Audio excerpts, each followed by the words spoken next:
Welcome back to the Radio Academy podcast. I'm your host, Georgy Jamieson, and this week we're pouring out the Chardonnay and pulling our big girl pants on for Bridget Jones Radio, the new pop-up station from Bauer. The station is the brainchild of Paul Sylvester, content director with Bauer, and is a collaboration between the Magic and Hits brands in a commercial partnership to coincide with the launch of the new film Bridget Jones Mad About the Boy. I chatted to presenter, producer and music scheduler Rick Simmonds, who's been heavily involved with getting the station to air, and I asked Rick to describe what Bridget Jones Radio is.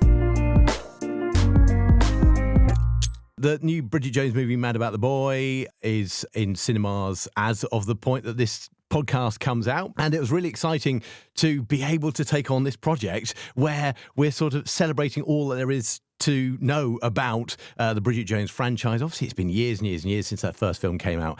And what was really interesting was, obviously, we were very keen to get involved in it because the kind of audiences that Magic talk to and the kind of the people that Hits Radio talk to have grown up with this movie. It's been part of their lives, and certainly for the Magic listeners, you've got these sort of life moments that have followed those target listeners through. It's a real opportunity to both celebrate all the music and the great wide variety of songs that have been picked for the soundtrack, get the access to the stars and get all those clips on and all those interviews on, and also get our presenters talking and enthusing about all of their Bridget Jones moments, but also talking about the movie itself and their favourite moments of the movies from over the years. You mentioned there this is a cross promotion between the Magic and the Hits brands. You're using presenters from both stations. Tell me a bit about the thought behind that in terms of appealing to that cross-section of listeners in terms of age and demographic. Well, I mean, firstly, I'd say that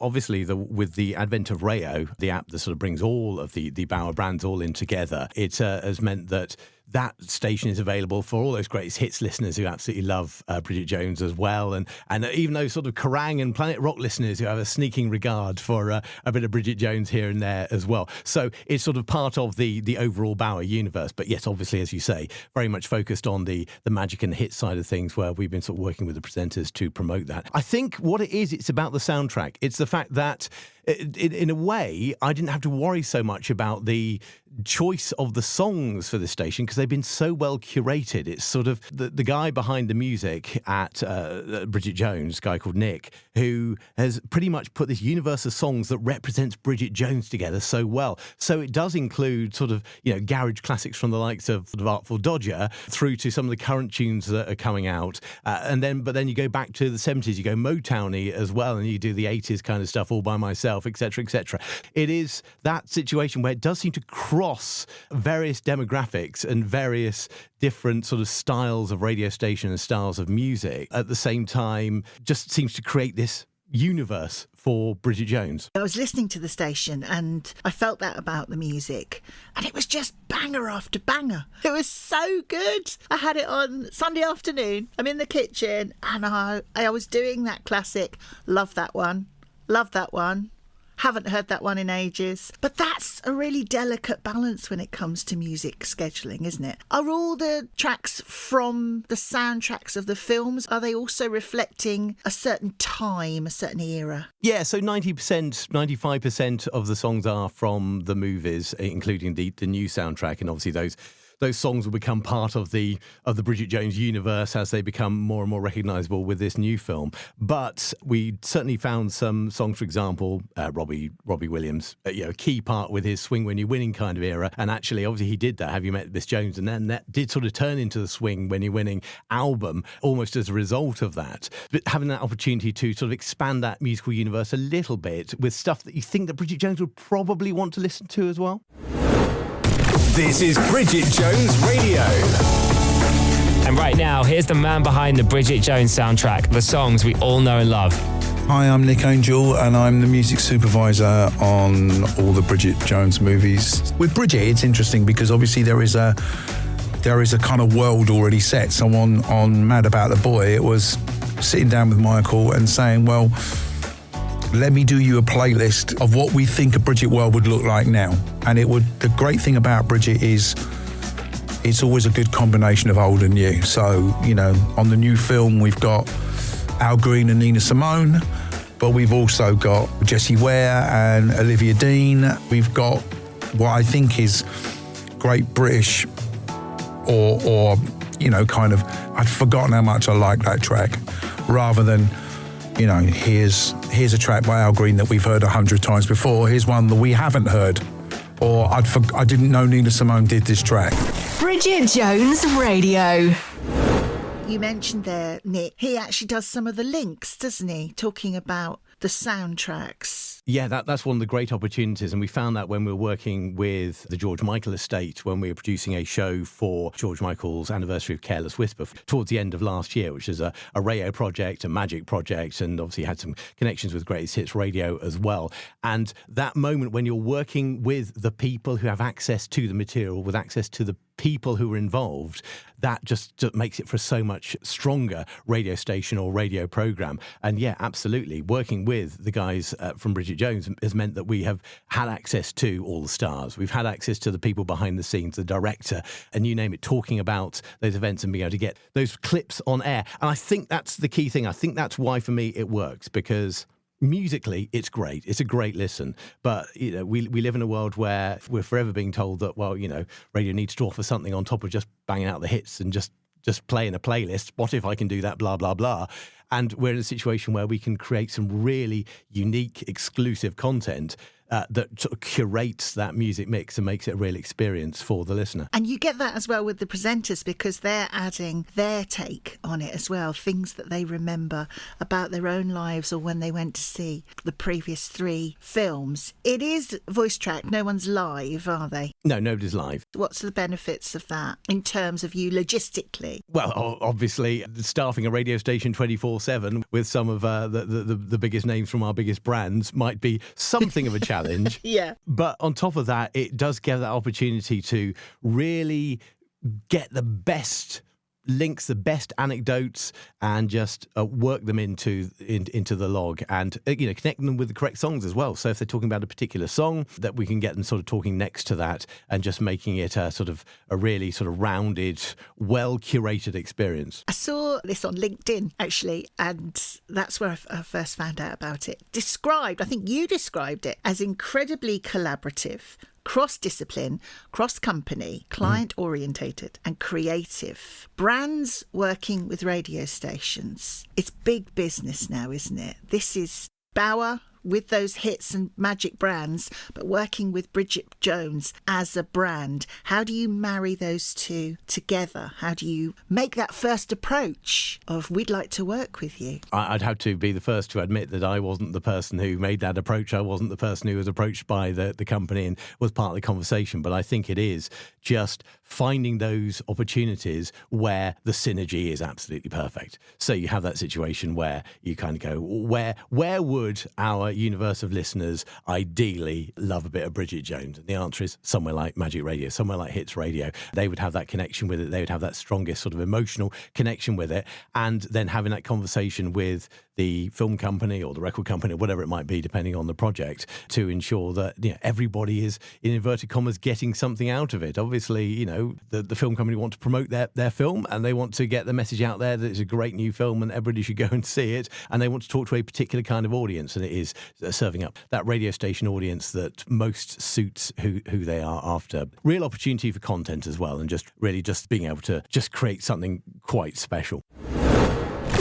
This is Bridget Jones Radio. It's great to be able to catch up with the people who are actually in the film. So we got to talk with the amazing Chiwetel Ejiofor. For me, one of the great matches of a kind of needle drop and a moment in cinema is actually the fight sequence in the first Bridget. And just as you're having the most fun with that, It's Raining Men comes on and it just sends it over the top. Bridget Jones Radio. And an opportunity for you to get on board with something that is very current. Everybody's talking about it. People are looking forward to going to see the film. It is one of the big releases of the year. So it's a real marriage there, isn't there? Absolutely. And it sort of goes back to my whole thing about you could just play out a playlist, or you could absolutely create some really rich content that you surround that all with and make it all sort of a real experience. Oh, and I should absolutely give credit to the imaging production team, because they've sort of taken the concept of the old films and the fact that the new film is out, and just created some really lovely little vignettes, some scripts that absolutely match the tenor and tone of Bridget Jones, but sort of give it a bit of a unique feel for the radio station. And obviously all the regular kind of sweepers and imaging as well. Just sounds like it all brings it all together. Let's get into the technicals. Now, how does it all work and how have you been involved? I originally started working a lot with Bauer in 2020 at the point that the premium service was being launched. For those who've tried the premium service or are current subscribers, you'll be aware that each of the brands has some sort of spin-off stations as well. So, for example, if you like Magic Classical, you can go onto there and then you can just kind of go, okay, actually, I fancy some in the park music or some study space kind of music. Creating all of those playlists and then later on bringing in presenter links and bringing in presenter curation, and in the case of something like the Jazz FM Awards station, which we've done for years previous, actually having that opportunity to have some of the artists talking about their music before playing one of those tracks, that we found was hugely powerful. It brought in the listeners. It got people engaged with it so much more than a simple playlist would as well. Nothing against simple playlists. We do lots of those on Rayo and both that and on the premium service. But there's something extra that if we can bring that sort of extra content to it, then we found out 4 years ago that makes a huge difference. As far as Bridget Jones Radio goes, yeah, it is that using the RCS technology, the Zeta technology, and the G Selector technology to ensure that the presenters can talk off the back of a song, can enthuse about a song. As you say, it's automated, it's recorded, but I've asked the presenters to talk about the stuff they're most passionate about, and then I have used the coding to make sure that they are passionate about that song when we play that song. And equally, when they're talking about particular clips or talking about particular elements of the show, that all sort of works out round nicely. Equally, with the distribution of the content and with the keeping everything on time as well, when it sort of just roughly brings it out to an hour each time. So all of those bits of play out that we have certainly increased and got our head around more and more over the last 4 years with the likes of Premium and the likes of Rayo, being able to bring that all in on Bridget Jones Radio has been quite a joy. You mentioned their RCS tech. You used to make it. Come on, let's get really geeky then. Tell me how that works. The RCS technology, how it works. Yeah. Oh, see, you had to ask RCS. They're very clever people. But no, I've been probably working. I mean, I come from an era where when I started in radio, none of this technology existed. I started off at a station called 2CR FM in Bournemouth, and back at my first year, they introduced this thing called Audisc. They brought in this thing called Audisc, which ended up on Tomorrow's World, which was what it played out adverts digitally. Just imagine that. Not carts then. We were using carts during the day, but at night time there were 4 stations linking up together, a 4-station network of the old GWR stations, and being able to play in these adverts locally via this digital playout system. And as I say, it ended up on Tomorrow's World, for heaven's sake. It was that cutting edge technology. So it's amazing over 30 years how things have developed. But, I've been using RCS products on a day-to-day basis since probably sort of late 90s, scheduling point of view, and then from the early 2000s with the likes of what was Master Control, and then obviously it sort of developed into the likes of Zeta and G Selector or what we know and love today. The possibilities are certainly with the way that they've redesigned G Selector in the last sort of 10 years or so, and the way that they have developed Zeta. The stuff you can do is just amazing, whether that be stretching songs to time, whether that be sort of timing things just out, whether that be triggering sort of 8 different machines, as happens on the Absolute Radio network, where you've got sort of different playlists going out on a breakfast show that sort of serves all these different decade stations, through to being able to connect some recorded links and run them over the intros of songs, and all of these 101 things you can do. I'm not going to pretend that I am some technical genius, and that is probably testaments to RCS's products, to be fair, without being too much of a fanboy, because in all honesty, if I can understand it and I can get it to do all these swishy things, then my goodness, they've made it very accessible and very understandable for us sort of creative radio people who don't necessarily understand how computers work all the time. I can really hear your passion, though, for this technology. Some people are frightened of that kind of technology. They think, well, that's going to, replace people, or it's not how radio used to be.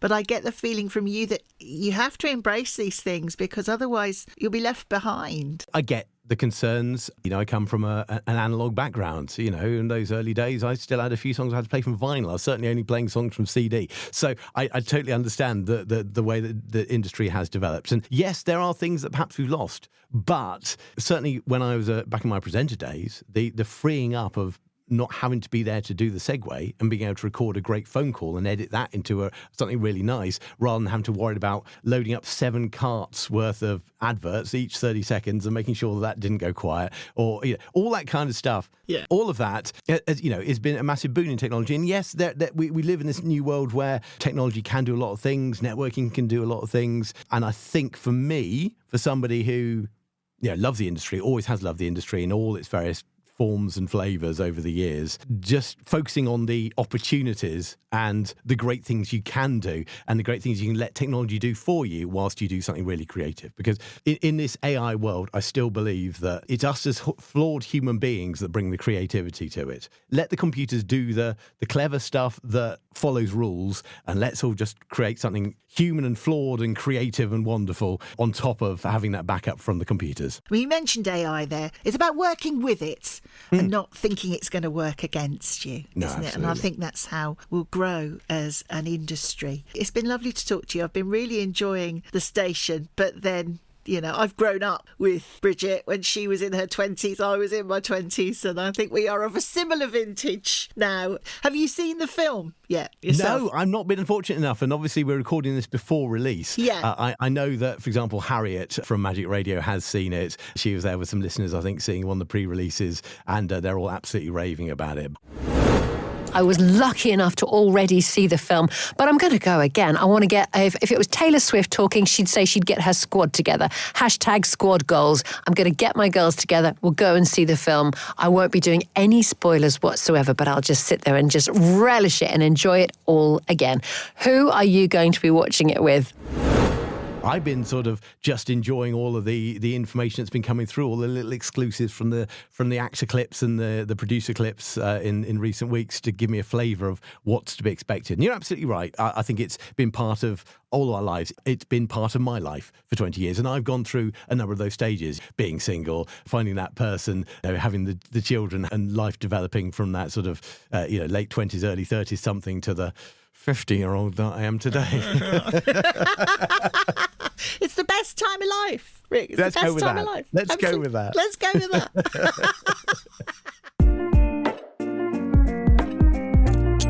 A big thank you to Rick Simmonds for being my guest. Bridget Jones Radio is available on the Rayo app until the end of February. You've got until the 24th of February to vote in our trustee election. Find out a bit more about the nominees and make your choices at radioacademy.org/trustees/2025 election. Our next Foot in the Door event is on the 19th of March at Queen's University, Belfast. Tickets are £6 for members and £12 for non-members, but that does include £5 off future membership. The tickets are on sale now. Go to radioacademy.org/training. Next week, we meet another fellow when the Chief Executive of the Prison Radio Association, Phil Maguire OBE, is my guest. I'll see you next week.